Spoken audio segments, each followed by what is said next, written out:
దాని కోడి భుజం మీద కడవా దాని గుత్తపు రైకలు మెరియా అది రమ్మంట నా దొరసెలియా దాని పేరే सारंगदर्या।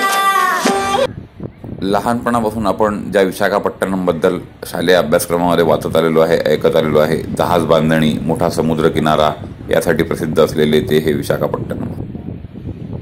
नमस्कार मित्रांनो, आज मी आलेलो आहे आंध्र प्रदेशच्या विशाखापट्टणम येथे आणि विशाखापट्टणमच्या समुद्र किनाऱ्यावरचं दृश्य मी तुम्हाला आत्ताच दाखवलं।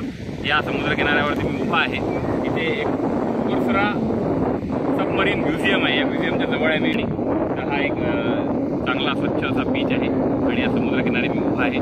सबमरीन जे म्युझियम आहे त्या व्यतिरिक्त इथे काही विमान आणि मत्स्य असे पण म्युझियमसुद्धा आहेत आणि अतिशय उत्कृष्ट वातावरण आहे। समुद्र किनारा आहे, छान मस्त हवा सुटलेली आहे आणि नारळाची झाडं तुम्ही माझ्या मागे बघता आहात, नारळसुद्धा लागलेले आहेत आणि इकडे आताच काही पतंग वगैरे उडवतात आहे लहान मुले। त्यांच्यावर मांजावाल्यांवर पोलिसांनी कारवाईसुद्धा केलेली आहे।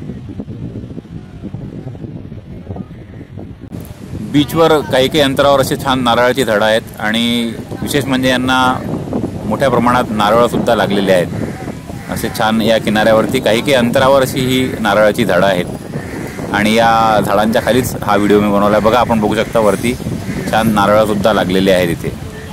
तर असा हा एक विशाखापट्टणमचा एक रामकृष्ण बीच आणि सबमरीन म्युझियम जवळचा हा जो बीच आहे, असा हा बीच आहे। तर अजूनही काही व्हिडिओ मी याचे तुम्हाला दाखवेल, पण तुर्तास हा एक सुरुवातीचा व्हिडिओ आपण बघावा आणि याचे पुढचे 1-2 भागसुद्धा बघावे। धन्यवाद। पुढचे भाग आपण थोड्या वेळाने मी लॉन्च करेल।